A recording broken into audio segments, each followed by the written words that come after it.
Officer Ryan Keller ripped the worn leather briefcase straight out of the black man's hands and slammed it onto the cold marble steps outside Fulton County Courthouse. The brass lock burst open with a sharp crack, sending neatly organized court files flying across the rain-soaked entrance. Ryan planted his heavy tactical boot on the scattered documents before the man could reach them. A cruel grin spread across his face. "Look at this." A black man carrying legal files like he actually belongs in a courtroom. "Men like you don't argue cases, you mop the floors after they're over." Officer Travis Cole bent down, picked up an elegant black fountain pen from among the papers, snapped it clean in half, and tossed the broken pieces at the man's feet. "Do yourself a favor. Walk across the street and ask if the janitor's closet is hiring. That's a much better fit for a black man like you than a courtroom full of judges." Ryan laughed louder, kicking another folder into a muddy puddle. "Exactly. The only reason someone who looks like you should walk through those courthouse doors is to empty the trash. Nobody inside is waiting for you." People stopped in the middle of the sidewalk. Several phones slowly rose into the air. Nobody expected the quiet black man to react the way he did.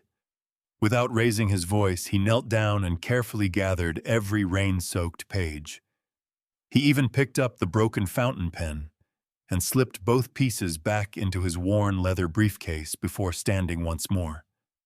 He looked calmly into the officer's eyes. Not angry, not afraid, just calm. Then he spoke. "Court begins in less than an hour.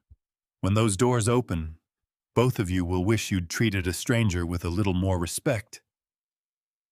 Ryan burst into laughter.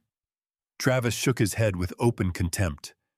Neither officer had the slightest idea that the man standing quietly before them was about to become the last person either of them wanted to see sitting behind the judge's bench. Stay with this story until the very end. You won't believe how justice finally caught up with them.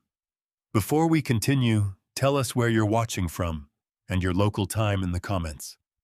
And if stories where dignity triumphs over prejudice inspire you, consider subscribing so you never miss the next one. At 8:12 a.m. on Monday morning, the marble steps of the Fulton County Criminal Courthouse were already crowded with attorneys, clerks, reporters, and families waiting beneath stone columns. Rain still darkened the pavement, and every passing shoe left a wet mark near the entrance. Nathaniel Brooks knew those steps better than anyone in Atlanta. For 18 years, he had walked through the doors without an escort, without a driver, and without expecting anyone to recognize him. It was a habit formed long before he became powerful. His father, Samuel Brooks, had spent 31 years cleaning those courthouse floors after midnight. Samuel had always told him, if people only respect you after they learn your title, they never respected you at all. Nathaniel had carried those words into every courtroom he entered. At 55, he looked calm, thoughtful, and ordinary. His charcoal overcoat was clean but old. The elbows had been repaired twice. His brown leather briefcase had scratches along the corners and a brass clasp worn smooth by decades of use. His black shoes were polished, though the soles showed their age. Nothing about him announced wealth or authority. That was intentional. Nathaniel believed dignity should never require decoration. Inside his briefcase, however, rested documents capable of ending 2 police careers before lunchtime. There were certified body camera transcripts, sealed witness statements, sentencing memoranda, financial records, internal disciplinary reports, and Nathaniel's handwritten notes for the case of State of Georgia versus Ryan Keller and Travis Cole. The 2 officers had been convicted 3 days earlier of unlawful arrest evidence, tampering, obstruction of justice, and excessive use of force against a 27-year-old black mechanic named Isaiah Reed. They had stopped Isaiah outside a convenience store on Peachtree Street, accused him of stealing his own truck, and ignored registration papers bearing his name. When he protested, Ryan slammed him against the hood while Travis planted a stolen phone beneath the passenger seat. A security camera across the street captured everything. The jury needed only 92 minutes to convict them. At 9 o'clock that morning, Ryan and Travis were scheduled to stand before the chief judge of Fulton County Criminal Court and learn whether they would lose their badges, their freedom, or both. Neither man knew Nathaniel. They had seen him only from a distance during pretrial hearings because another judge had handled jury selection. Nathaniel had reviewed the evidence and had deliberately avoided media coverage. He wanted the law, not publicity, to control the outcome. His judicial assistant, Emily Foster, called at 8:17. "Good morning, Your Honor," she said. "Courtroom 3 is already full.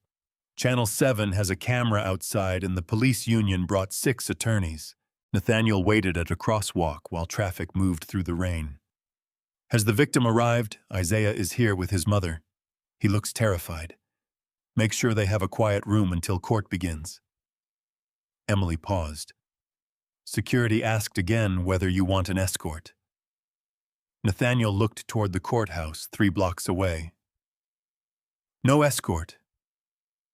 Your Honor, after the threats, I understand the concern. Then please let them send someone." Nathaniel's voice softened. "Emily, fear cannot become the price of public service. I'll be there before 9. He ended the call and continued walking. Across town inside Precinct 12, Ryan Keller tightened his duty belt and stared at the morning assignment board with irritation. At 42, Ryan had spent 16 years learning how far confidence, aggression, and the support of the police union could carry him. He had received 11 citizen complaints in 4 years. None had produced a suspension longer than 2 days.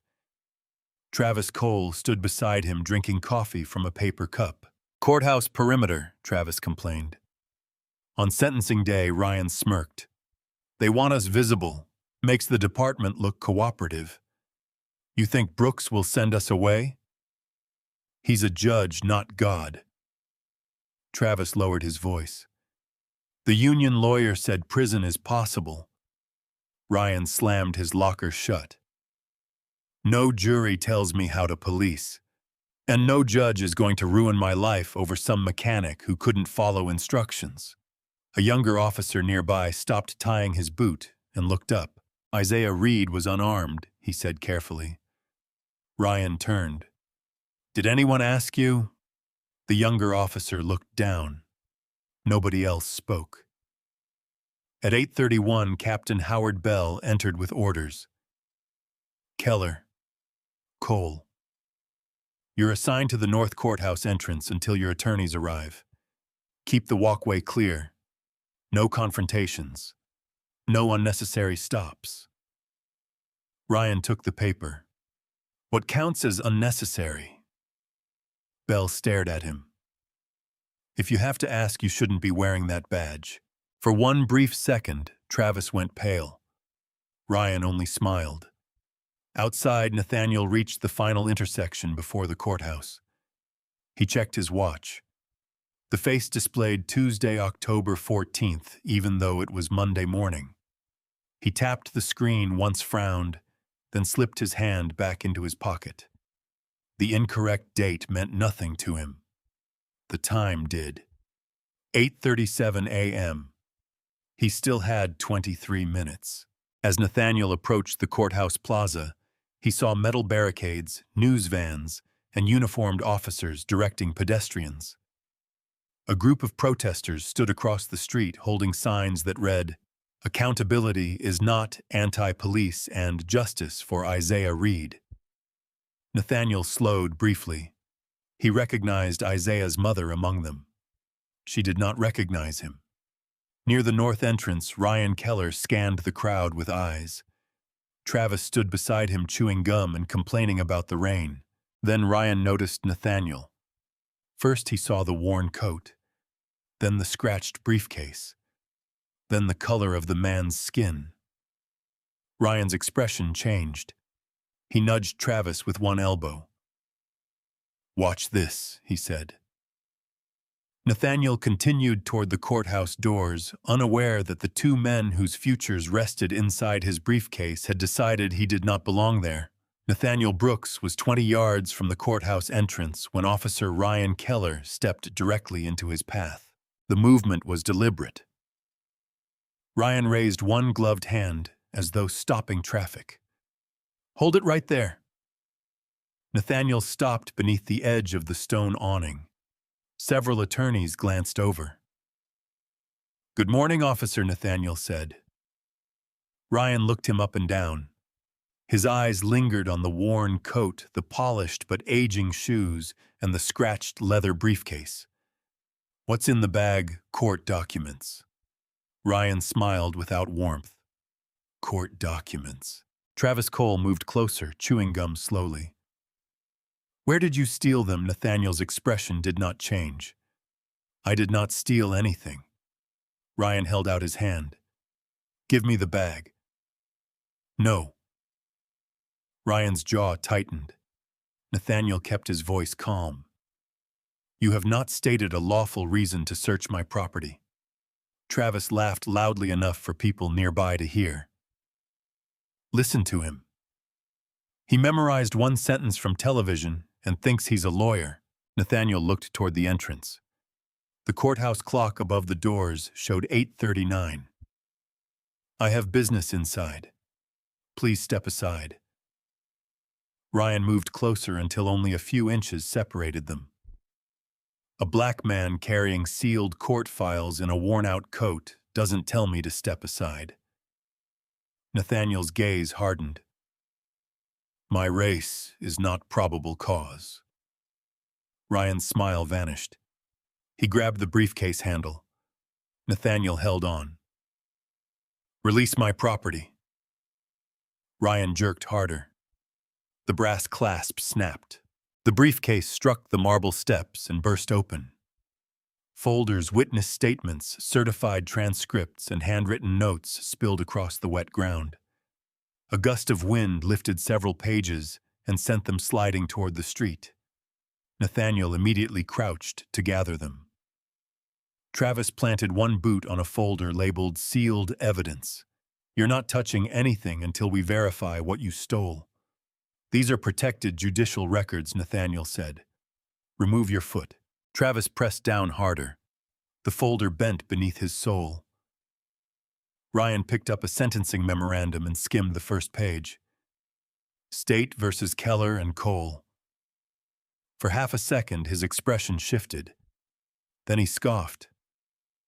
"Cute. You printed our case off the internet." Nathaniel reached for the document. Ryan pulled it away. "That copy contains confidential information." Ryan tore the first page down the middle. A woman near the security line gasped. Nathaniel froze. Ryan dropped both pieces into a puddle. "There. Now it contains less." Travis laughed. Nathaniel slowly stood. His face remained controlled. "You have just destroyed an official court record." Ryan leaned close. "You'll speak when I allow you to speak." A silver picture frame had fallen from the briefcase. It landed face up beside the lowest step. The photograph showed an 8-year-old Nathaniel standing beside his father Samuel outside the same courthouse. Samuel wore a blue maintenance uniform and held a mop in one hand. Both were smiling. Nathaniel bent toward it. Ryan stepped on the frame first. Glass cracked beneath his boot. Nathaniel stopped moving. "Take your foot off that photograph." Ryan glanced down. "Who is it?" "My father, the janitor. He maintained this building for 31 years. Ryan smirked. "So courthouse cleaning runs in the family." He twisted his boot slightly. The glass splintered further. "Maybe you should follow his example instead of pretending those papers make you important." Phones began rising. Nobody near the entrance dared to interrupt the two officers directly. Nathaniel's hands curled at his sides, but he did not touch Ryan. "My father worked with dignity," he said. "You are not qualified to insult him." Travis whistled. "Big words." He picked up Nathaniel's black fountain pen. The pen had belonged to Judge William Carter, Nathaniel's mentor, who had given it to him after his first federal civil rights victory. Travis examined it. Expensive. It has personal value, Nathaniel said. Travis snapped it in half. Black ink spilled over his glove. He tossed both pieces at Nathaniel's feet. Now it matches the rest of your junk. A young woman in a red raincoat shouted from the sidewalk, "Leave him alone. He didn't do anything." Ryan pointed at her. "Keep walking unless you want to join him." She did not leave. Instead, she raised her phone higher. Ryan noticed more cameras. His posture changed. "Sir, turn around and place your hands behind your back." Nathaniel stared at him. "For what offense? Obstruction. I am standing on a public walkway, resisting an investigation. You have identified no crime." Ryan reached for Nathaniel's wrist. Nathaniel stepped back once. Travis immediately grabbed his shoulder. "Stop resisting. I am not resisting." Ryan twisted Nathaniel's arm behind him and shoved him against the stone railing.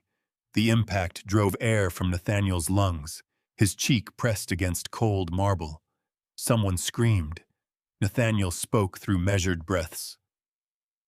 "My name is Nathaniel Brooks. Verify my identification before you continue." Ryan pulled Nathaniel's wallet from his coat and threw it to Travis. Travis opened it carelessly. A driver's license slipped out. A gold judicial credential followed, landing beneath the edge of a barricade. Travis saw only the license. "Nathaniel Brooks," he read. 55. North Atlanta. Ryan tightened his grip. No occupation listed. Figures. Nathaniel looked toward the credential lying inches from Travis's boot. "Check the second card." Travis kicked the wallet aside without looking. "We ask the questions." The courthouse clock advanced to 8:43. Inside, hundreds of people waited for Chief Judge Nathaniel Brooks. Outside, the two officers he was supposed to sentence were forcing his hands behind his back while destroying the evidence that could decide their future. Nathaniel lifted his head as far as Ryan's grip allowed. "Officer Keller," he said quietly, "this is your final opportunity to verify who I am." Ryan pulled out his handcuffs. "And this is your final opportunity to shut your mouth." The handcuffs clicked around Nathaniel Brooks's wrists at 8:44 a.m. Ryan Keller pulled them tighter than necessary. Nathaniel felt the metal bite into his skin, but he did not struggle. Rain gathered on his charcoal coat. Nobody understood why the officers were treating him like a dangerous criminal. Ryan leaned near his ear. "You wanted attention," he whispered. "Now you have it." Nathaniel turned slightly. "What you have is an audience." The answer irritated Ryan more than shouting would have. He shoved Nathaniel toward a patrol car. Travis Cole followed, carrying the damaged briefcase. "Put him against the hood," Travis said. Ryan forced Nathaniel forward until his chest struck the wet metal. Several people protested. "He is not resisting. Check his identification. You are hurting him." Ryan faced the crowd. "Back away. This is an active investigation." A woman in a navy suit stepped forward. Karen Mitchell had practiced criminal law. "What crime are you investigating?" she asked. Ryan pointed at Nathaniel's papers. "Possession of confidential court records." Karen looked at the torn memorandum in the puddle. "He told you they were his." "Move back. You have his wallet." Ryan's face tightened. "Move back now." Karen raised her phone and kept recording. Travis placed the briefcase on the hood and searched it. He opened every folder, scattered documents, and broke sealed envelopes with his thumb. Nathaniel watched. Those envelopes contain protected witness information. Travis ripped another one open. Then your witnesses should have hidden better. You are compromising an active criminal proceeding. Ryan laughed. You keep pretending you understand the law. Nathaniel looked at him. I understand it better than you understand your oath. Murmurs spread through the crowd. Ryan grabbed Nathaniel's coat and pressed him harder against the hood. Careful, Nathaniel said. Is that advice? No. It is a warning. Travis found an amber prescription bottle inside the briefcase. What is this? My heart medication. Travis read the label. Nathaniel Brooks. Take 1 tablet as needed for cardiac arrhythmia. Return it. Travis shook the bottle. Every man we stop suddenly has a medical condition. The prescription was issued by Dr. Helen Morris at Emory University Hospital. Verify it. Travis looked at Ryan. Ryan shrugged. Could be fake. Nathaniel's expression changed. Do not interfere with prescribed medication. Travis opened the bottle. Karen shouted, Officer, put that down. Travis turned it upside down over the storm drain. White tablets bounced across the pavement and vanished through the grate. The crowd erupted. Nathaniel pushed away from the hood instinctively. Ryan seized his shoulder and slammed him back. Stop resisting. That medication may be necessary, Nathaniel said. You should have thought about that before carrying stolen records. A woman wearing hospital scrubs stepped forward. I am a registered nurse. If he has arrhythmia, he needs medical evaluation after this stress. Ryan pointed at her. Stay where you are. I can check his pulse. Take another step, and I will arrest you. The nurse froze. Nathaniel closed his eyes and controlled his breathing. Pressure had begun. Panic would worsen it. 4 seconds in, hold. 6 seconds out. Ryan watched him. What is this, some meditation trick? Nathaniel opened his eyes. It is me remaining calm while you make decisions that will follow you forever. Ryan scoffed, but Travis looked uneasy. More phones appeared. One live stream had reached 800 viewers. Comments moved rapidly. Check his ID. They destroyed his medicine. Karen called out, your body cameras are recording, correct? Ryan touched the camera on his chest. Everything is documented. Nathaniel looked at its dark screen. No red indicator. Ryan glanced down. The camera was off. For a moment, nobody spoke. Then Ryan activated it. A tone sounded. He faced Nathaniel. Suspect became aggressive during a lawful document investigation. You turned the camera on after destroying my medication. Ryan raised his voice for the recording. Suspect continues making false accusations. Travis understood. He straightened. Possible stolen judicial records, refusal to cooperate, physical resistance, and suspected controlled substances. The nurse shouted, Those were heart pills. Ryan ignored her. Nathaniel shifted his wrists. Check the judicial credential beneath the barricade. Travis glanced down. The gold card remained visible near his boot. He bent, saw the raised state seal, and froze. Ryan noticed. What Travis kicked the card deeper beneath the barrier. Nothing. Nathaniel had seen him. So have 30 witnesses. Travis went pale. Ryan stepped between Nathaniel and the crowd. Search him. Travis patted down Nathaniel's coat.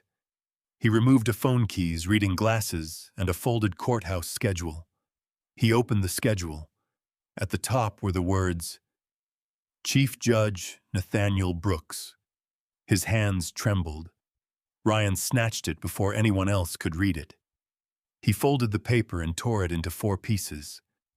Nathaniel watched the fragments fall. You cannot tear away the truth. I can tear away whatever I want. Ryan removed Nathaniel's glasses, bent one arm backward, and snapped the frame. The sound was small. The reaction was not. The crowd gasped. Nathaniel looked at the broken glasses. They were a gift from my daughter. Ryan dropped them. Then ask her for another pair. Inside courtroom 3. Emily Foster checked the clock. 8:48 a.m. The judge's chair remained empty. She called Nathaniel again. Outside, his phone rang in Travis's hand. The screen displayed Emily Foster, judicial assistant. Travis stared at it.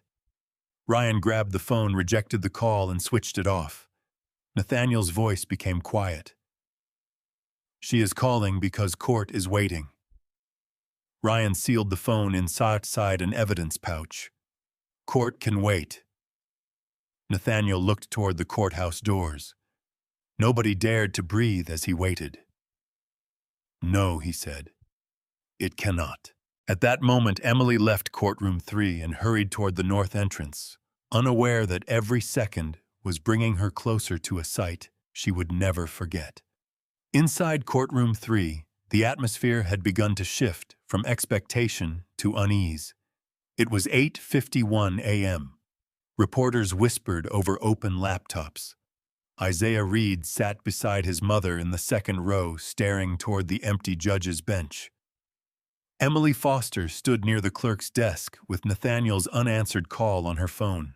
He has never been late, she said. The courtroom deputy checked the hallway. Maybe security stopped him downstairs. Emily shook her head. He would have called. Ryan Keller's attorney, Martin Hale, leaned toward Travis Cole's attorney. If Brooks delays sentencing, we request a continuance. Isaiah heard him. His hands tightened around the edge of the wooden bench. His mother touched his wrist. Breathe, she whispered.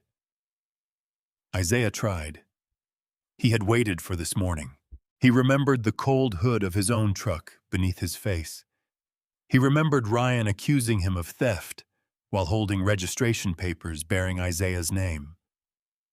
He remembered Travis slipping something under the passenger seat while pretending to search the vehicle. He remembered how nobody believed him until a grocery store camera proved the truth. Outside, Nathaniel remained handcuffed beside the patrol car. Ryan Keller opened the damaged briefcase again. Let's see what else our courthouse expert is carrying. Nathaniel watched him. You have already searched it. I decide when the search is finished. Travis stood between Nathaniel and the gathering crowd. His confidence had weakened since seeing the courthouse schedule, but he kept his chin raised. Karen Mitchell continued filming from 10 feet away.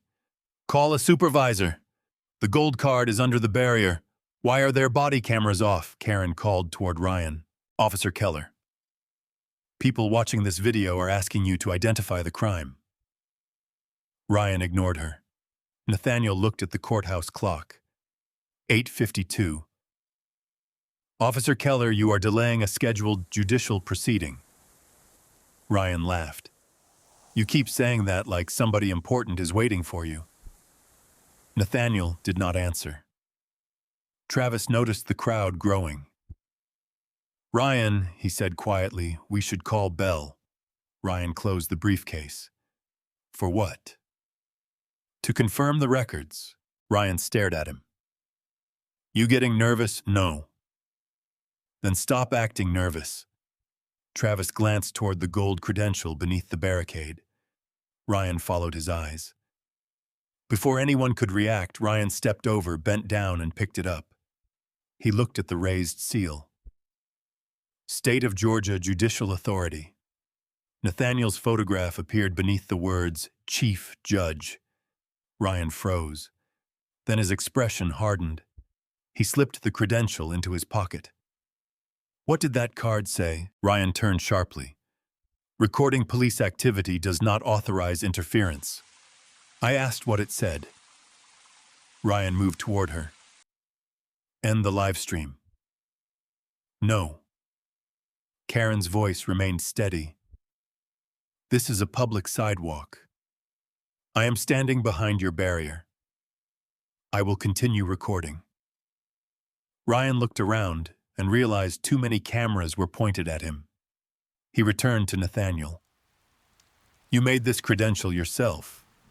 Nathaniel studied his face. You know that is false. Ryan moved close enough that their shoulders nearly touched. What I know is that you are in handcuffs. And what I know is that you just concealed state property.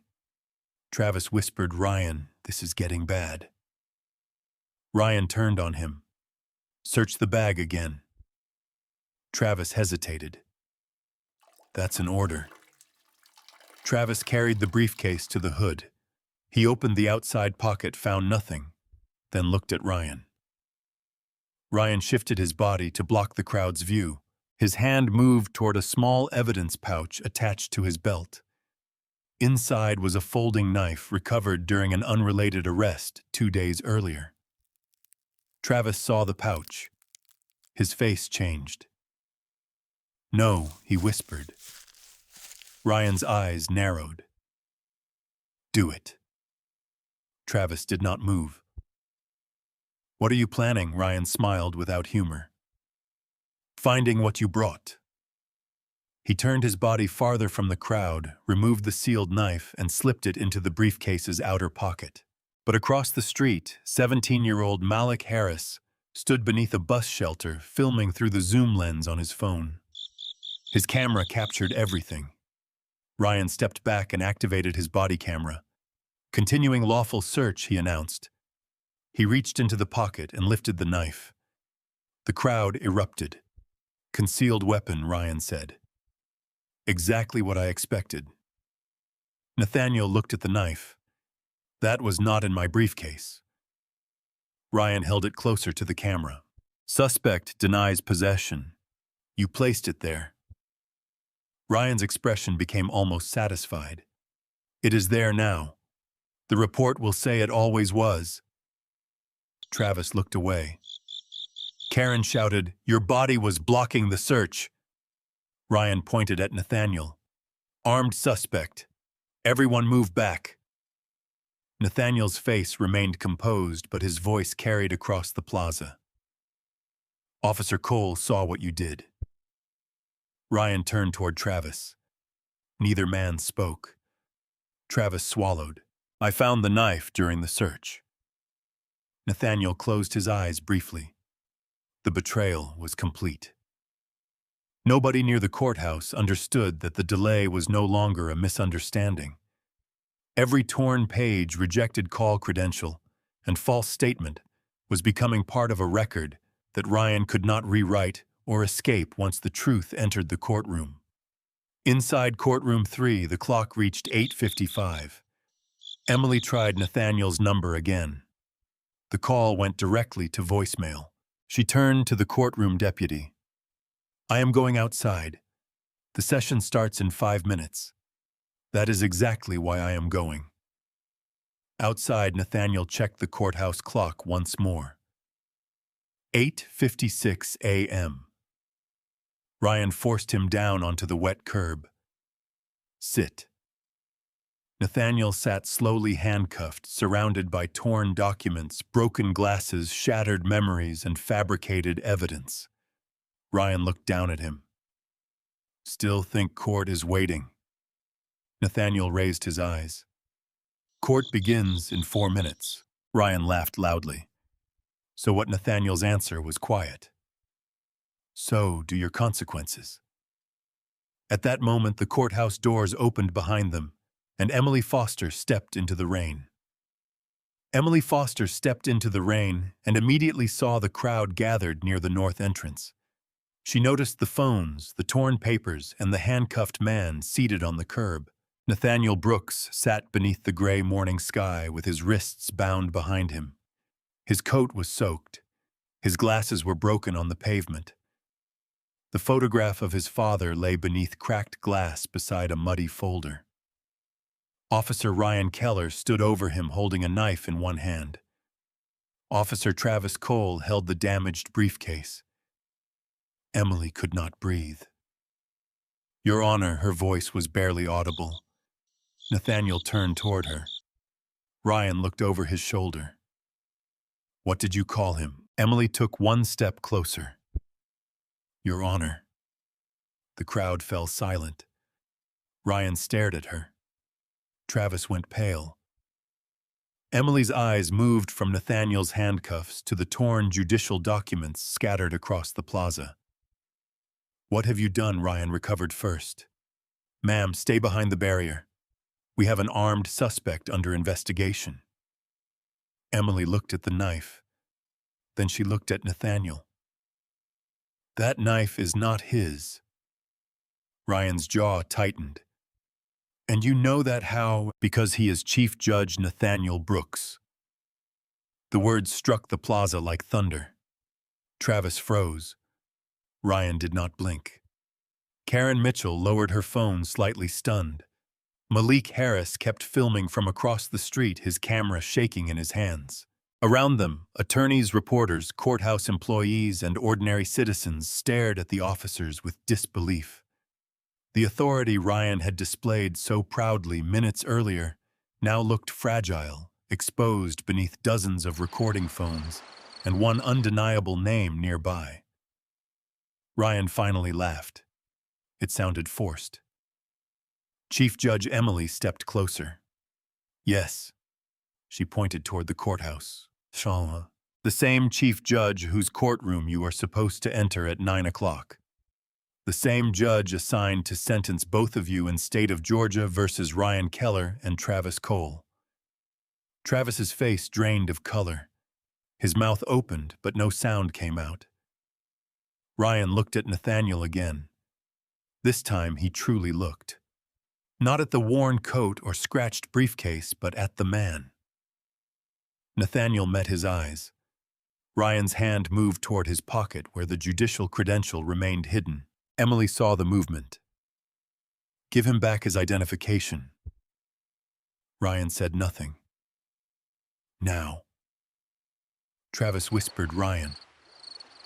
Ryan's hands trembled. He pulled the gold credential from his pocket. The seal caught the light. Several people in the crowd gasped. Emily stared at it. "You saw that card?" Ryan's face hardened. It looked suspicious. "It has the state seal, his photograph, his title, and a security hologram. We had reason to believe it was fraudulent." Nathaniel spoke for the first time since Emily arrived. "You had reason to believe nothing." His voice was quiet. That made everyone listen. Ryan turned toward him. Nathaniel continued. "You ignored my driver's license. You concealed my judicial credential. You destroyed sealed court records. You broke my glasses. You discarded prescribed medication. You turned your body camera on after the abuse began. Then you planted a knife in my briefcase." Travis looked at Ryan. "I didn't plant anything." Nathaniel's eyes shifted to him. "You watched." Travis swallowed. Ryan stepped forward. "That is a serious accusation." "Yes," Nathaniel said. "It is." Emily looked at the handcuffs. "Remove them." Ryan hesitated. "Officer Keller." Nathaniel said, "Remove the handcuffs." Ryan reached for the key. His fingers fumbled once, then again. The crowd watched as he unlocked Nathaniel's wrists. Red marks circled the judge's skin. Emily rushed forward, but Nathaniel raised one hand. "I am all right. You need a doctor. I need the evidence preserved." Ryan took a step back. Nathaniel stood slowly. He adjusted his wet coat, then bent and picked up the broken photograph of his father. His thumb brushed rainwater from Samuel Brooks's face. For the first time, emotion reached Nathaniel's voice. "My father cleaned these courthouse floors for 31 years. He believed the law could protect people who had nothing else. He looked at Ryan.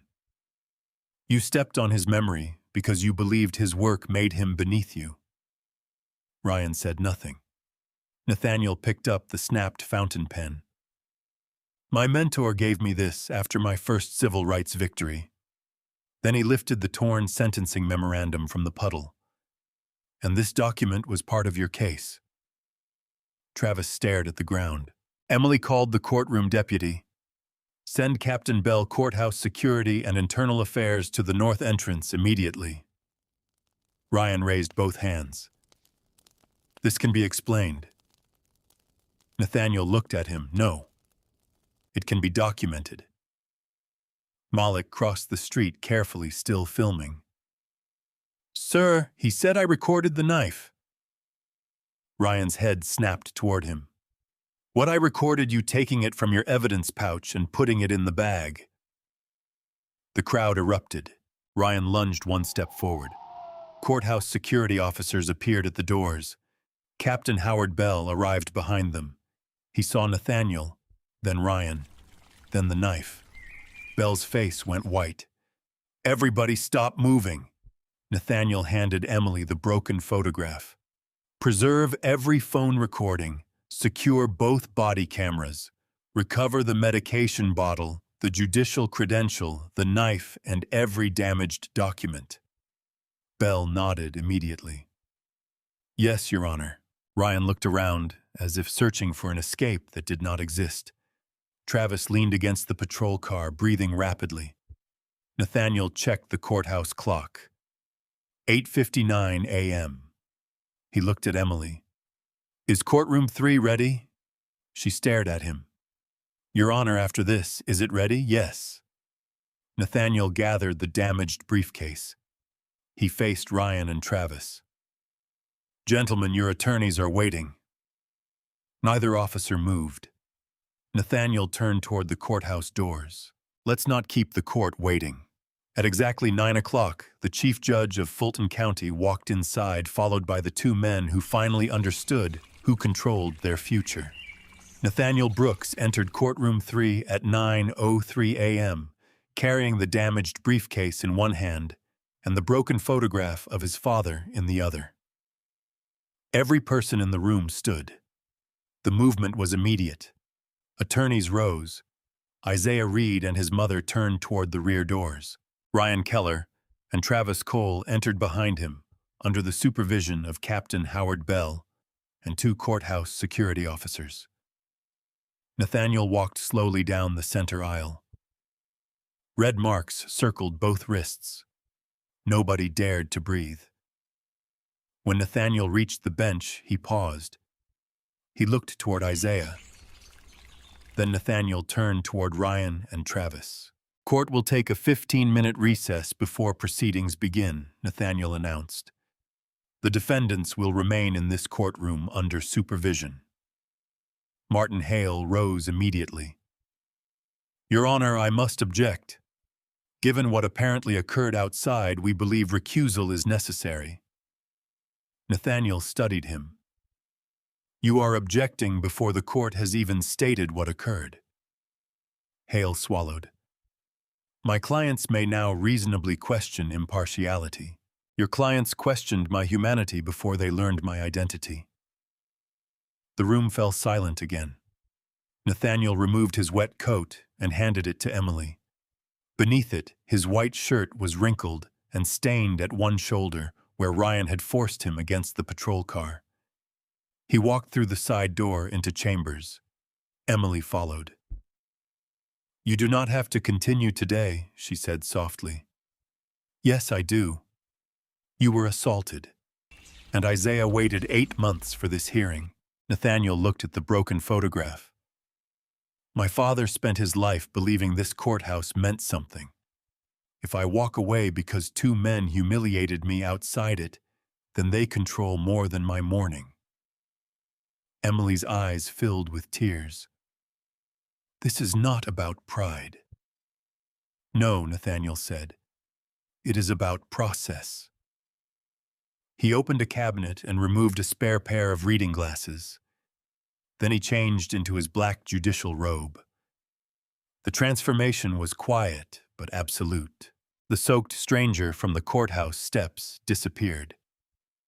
Chief Judge Nathaniel Brooks stood before the mirror. At 9:18, he returned to the courtroom. "All rise," the clerk announced. Everyone stood again. Ryan looked as though he could not breathe. Travis stared at the floor. Nathaniel took his seat behind the bench. The seal of the state of Georgia rose above his head.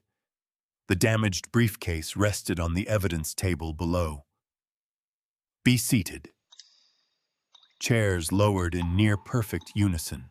Nathaniel opened the case file.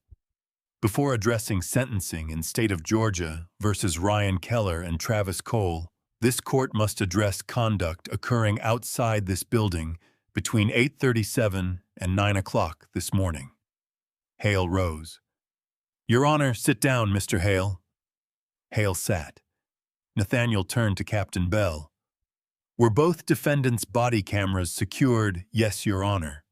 "Were the recordings preserved without alteration?" "Yes." "Were courthouse security cameras operating?" "Yes." "Were civilian recordings collected voluntarily?" 16 videos so far." Nathaniel nodded. "Display Officer Keller's body camera footage." The courtroom screens flickered. The video began after Ryan had already handcuffed Nathaniel. Ryan's recorded voice filled the room. Suspect became aggressive during a lawful document investigation. The footage showed Nathaniel standing still, wrists restrained, calmly asking that his identification be checked. It showed Travis holding the medication bottle. Then the body camera turned away before the pills disappeared into the drain. The screen went black for 12 seconds. When the image returned, Ryan was holding the folding knife. Isaiah's mother covered her mouth. Nathaniel watched without expression. Now display courthouse camera north entrance 4. A wider angle appeared. It showed Ryan stepping on Samuel Brooks's photograph. It showed Travis snapping the fountain pen. It showed Ryan breaking Nathaniel's glasses. It also showed Ryan bending beside the barricade, retrieving the gold judicial credential, examining it, and placing it inside his pocket. The courtroom erupted in shocked whispers. Ryan leaned toward Hale.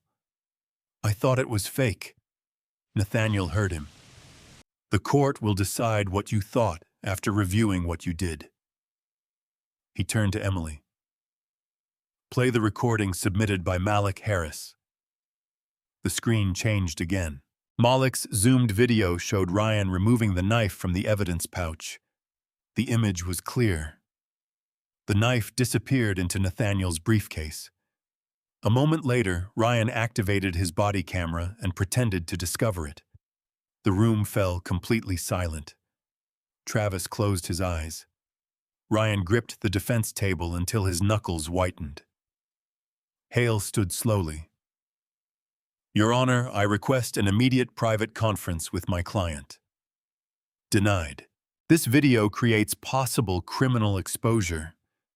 That became true when your client planted evidence, not when the public recorded him doing it." Nathaniel raised one hand. "No material from this hearing will be released until chain of custody is confirmed." He looked toward Ryan. "Officer Keller, did you place that knife in my briefcase?" Ryan glanced at Hale. Hale whispered, "Do not answer." Nathaniel shifted his attention to Travis. "Officer Cole, did you witness Officer Keller place that knife?" Travis's lips trembled. Ryan turned toward him. "Don't." The word carried across the room. Captain Bell stepped closer. Nathaniel leaned forward. "Officer Cole, this court is giving you one opportunity to choose truth before the evidence chooses it for you." Travis looked at the screen, at Nathaniel's bruised wrists, and finally at Isaiah Reed. His shoulders collapsed. "Yes," he whispered. Ryan froze. Hale shut his eyes. Nathaniel's voice remained steady. "Speak clearly." Travis swallowed. "Yes, Your Honor. I saw him plant the knife. The courtroom exploded. Nathaniel struck the gavel once. Order. Silence returned. Then Karen Mitchell rose from the gallery. Your Honor, there is another witness outside. Nathaniel looked at her. Who? A former officer. He says Keller and Cole have done this before. Ryan's face went white. Nathaniel closed the file. Bring him in. Outside, cameras multiplied as news of the judge's treatment spread across Atlanta with astonishing speed that morning. The courtroom doors opened at 9:41 a.m. A tall man in a dark blue suit entered beside Captain Howard Bell. The badge clipped to his belt carried the insignia of the Georgia Bureau of Investigation. Ryan Keller stared at him. Travis Cole lowered his head. The man stopped before the witness stand. My name is Daniel Price, he said. I served 22 years with the Atlanta Police Department. For the last 18 months, I have worked as an investigator with the State Civil Rights Task Force. Nathaniel Brooks studied him. Mr. Price, why are you here? Because officers Keller and Cole have done this before. Martin Hale rose. Your Honor, this is outside the scope of sentencing. Nathaniel looked at him. Your clients were convicted after a trial. Their conduct this morning may constitute new crimes. The court will hear enough to determine whether immediate protective orders and referrals are necessary. Hale sat down. Price placed a folder on the evidence table. 27 complaints were filed against these officers over 4 years. 11 accused them of unlawful searches. 8 alleged fabricated evidence. 6 described intimidation after citizens threatened to report them. 2 involved prescription medication being destroyed during detention. The nurse from outside covered her mouth. Nathaniel's gaze sharpened. How many complaints were sustained? None. Why supervisors closed them for insufficient evidence. Price opened the folder. In 7 cases, body camera footage was missing. In 5 cameras were activated only after the alleged misconduct. In 4 witness statements disappeared from the case management system. Ryan leaned toward Hale. This is garbage. Price heard him. I thought so too until this morning. He handed Emily a flash drive. This contains recovered internal audit files, dispatch logs, and archived camera metadata. The system records when a body camera is manually disabled even when video is deleted. Emily connected the drive. A chart appeared on the courtroom screens. Ryan Keller camera disabled 43 times. Travis Cole 31 times. Price continued before the stunned courtroom. Most deactivations occurred during pedestrian stops involving Black or Latino civilians. Several happened minutes before force was reported. Nathaniel looked at Ryan. Ryan stared ahead. Display complaint. 12, Price said. A video appeared from a parking garage 18 months earlier. Ryan stopped a delivery driver named Marcus Webb. The body camera image cut out. Security footage from a building showed Ryan pushing Marcus against a wall while Travis searched his van. When the body camera resumed, Travis held up a bag of pills. Price paused the video. Those pills came from a prior evidence seizure. Hale stood again. Objection. Foundation. Price lifted a sealed evidence report. The evidence barcode matches. The pills had already been logged 3 hours earlier. Nobody moved. Another file showed a college student named Andre Lewis sitting handcuffed on a sidewalk. His phone had recorded Travis threatening to charge him with assault if he filed a complaint. Another showed a nurse named Carla Benson begging Ryan not to throw away her asthma inhaler. The next contained a dispatch recording. Ryan's voice filled the courtroom. Make him nervous enough and he'll give us a reason. Isaiah Reed's mother began to cry. Nathaniel allowed the silence to settle before speaking. Mr. Price, why was this evidence not available at the defendant's original trial? because the internal files were marked corrupted. A technician recovered them last night during an unrelated audit. Ryan turned toward Travis. You said everything was gone. Travis looked terrified.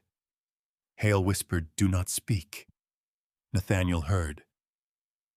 Officer Cole. Did you know records had been deleted? Travis's breathing became shallow. Ryan stared at him. Remember who stood by you, Ryan said quietly. Nathaniel's gavel struck once. Officer Keller, do not address the witness. Travis looked at Nathaniel. His hands trembled on the table. Yes, he said. Hale grabbed his arm. Stop talking. Travis pulled away. Yes, Your Honor. Ryan told me Sergeant Willis could erase complaints. The courtroom erupted. Price turned toward Captain Bell. Bell's face went pale. Nathaniel raised his voice. Order. The noise faded. Who is Sergeant Willis? Nathaniel asked. Captain Bell answered reluctantly. Internal Review Supervisor. Where is he now? At headquarters. Nathaniel looked toward the state prosecutor. Prepare an emergency preservation order for every disciplinary file server backup email account and evidence log connected to Keller, Cole, and Willis. No record is to be altered, transferred, or destroyed. Yes, Your Honor. Ryan stood suddenly. This is a setup. Security officers moved closer. Nathaniel remained seated. You planted a knife in my briefcase on camera. You knew who we were. You baited us. Nathaniel's expression hardened. I wore an old coat and carried court documents. Your prejudice supplied everything else. Ryan pointed toward the screens. Those people were criminals. Some were never charged. They looked suspicious. Nathaniel leaned forward. That sentence is the reason this courtroom is full. Ryan's confidence finally cracked. He looked toward the gallery, the reporters, the cameras, and the man he had humiliated less than an hour earlier. No judge can be fair after this. Nathaniel answered calmly. You are correct about one thing. I cannot personally decide charges arising from this morning. Hale exhaled with relief. Then Nathaniel continued. So I am referring those crimes to an independent grand jury and requesting federal review. Hale's relief disappeared. Travis covered his face. Price handed Emily one final document. There is more. Emily read the first page and froze. What is it? Nathaniel asked. She looked toward Ryan and Travis. Bank transfers, cash deposits, payments from a private towing company whose competitors they repeatedly arrested. Price nodded. $46,000 over 2 years. Ryan's face went white. Nathaniel closed the original sentencing file. The case was no longer about one unlawful arrest. It was about a system of intimidation, fabricated evidence, deleted complaints, and paid protection. Nathaniel looked across the courtroom. Before this day ends, every lie will be placed on the record. Outside, sirens approached the courthouse as state investigators arrived with warrants. By 10:12 a.m., the hallway outside Courtroom 3 was crowded with investigators, reporters, and officers. Inside, Nathaniel Brooks remained behind the bench. Ryan Keller sat rigidly beside Martin Hale. Travis Cole looked exhausted. Emily placed the bank records on the evidence table. Daniel Price stood. Your Honor, these transfers connect Officers Keller and Cole to Metro Crown Towing, he said. The company paid them between $800 and $2,400. Nathaniel looked at the spreadsheet. What did the company receive? Price changed the slide. Police reports targeting 3 competitors. Drivers were stopped, vehicles were impounded, and licenses were challenged. Metro Crown then received contracts worth $680,000. A prosecutor rose.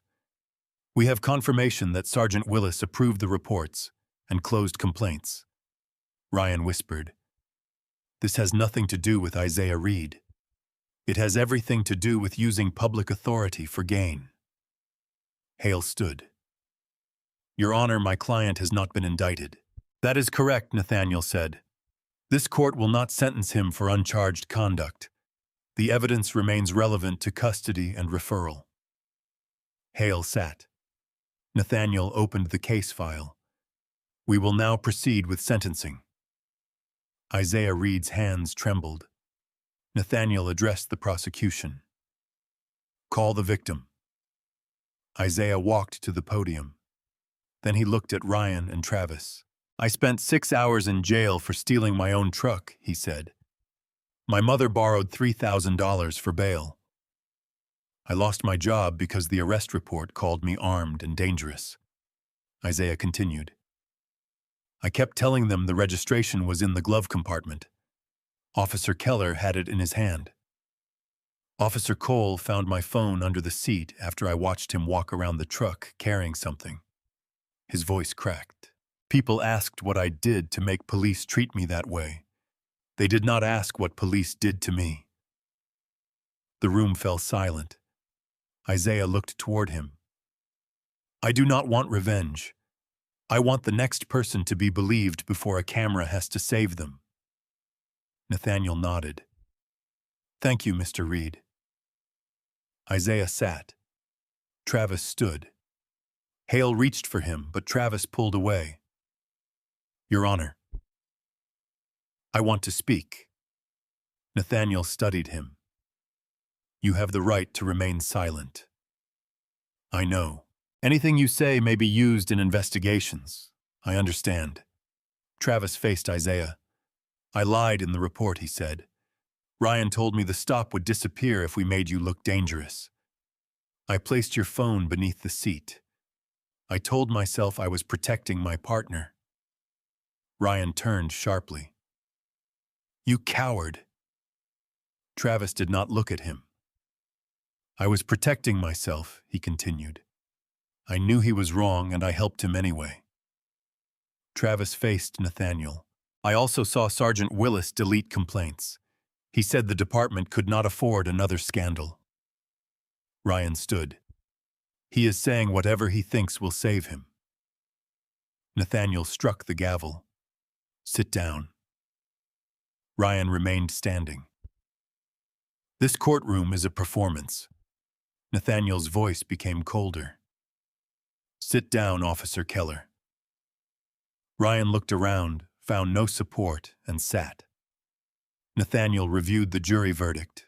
Ryan Keller and Travis Cole were convicted of unlawful arrest, obstruction of justice, evidence tampering, and aggravated battery under color of authority. Law enforcement officers receive powers ordinary citizens do not possess. Those powers are not rewards. They are responsibilities. Nathaniel continued. You used a badge to create the appearance of truth. You believed a report would outweigh a civilian's voice. You believed fear would silence witnesses. This morning you attempted the same conduct outside this courthouse. Hale rose. Your Honor, we renew our motion for recusal. The convictions were returned before this morning. The sentencing range is established by statute. I am imposing sentence based on the jury's verdict, the proven conduct, and the documented harm to Isaiah Reed. Nathaniel turned to Travis. Your late admission does not erase your actions. It does distinguish cooperation from deception. Travis began to cry. Nathaniel looked at Ryan. Ryan's face hardened. Officer Keller, you showed no remorse during trial. Today, after recognizing my judicial credential, you concealed it, destroyed evidence, and attempted to manufacture a new crime. Ryan whispered, You set me up. Nathaniel leaned forward. I did not choose your words. I did not move your hands. I did not place that knife in my briefcase. Nobody moved. Nathaniel lifted the sentencing order. Travis Cole. This court sentences you to 8 years in state custody followed by 5 years of supervised release. Your law enforcement certification is permanently revoked. Ryan Keller, this court sentences you to 12 years in state custody followed by 7 years of supervised release. Your law enforcement certification is permanently revoked. Ryan went pale. He said nothing. Nathaniel continued. Both defendants will be remanded immediately. The court refers today's conduct to the Georgia Bureau of Investigation, the Department of Justice, and an independent grand jury. Handcuffs closed around Ryan's wrists. For the first time, his hands trembled. Inside, Nathaniel delivered one statement. Authority did not make you guilty. Your choices did. Accountability is not an attack on law enforcement. It is what keeps law enforcement worthy of trust. Nathaniel struck the gavel. Before he could adjourn, Daniel Price received a message, read it, and looked up. Your Honor, Sergeant Willis has been arrested. Nathaniel closed the file in absolute silence. The consequences had only begun. 6 months after the sentencing, the marble steps of the Fulton County Criminal Courthouse looked different to Nathaniel Brooks. The columns were still gray, and the brass doors reflected the morning light. Yet the steps no longer carried only humiliation. They carried proof that truth could survive. Nathaniel stood beneath the awning at 8:12 a.m. on a clear Monday morning. His wrists had healed, his glasses had been replaced, and a local craftsman had repaired the old fountain pen without charge. A newly framed photograph of Nathaniel and his father rested in his chambers. Emily Foster joined Nathaniel near the entrance. You are early, she said. I have always been early, she smiled. Not on that Monday. Nathaniel looked toward the curb where Ryan Keller had forced him to sit.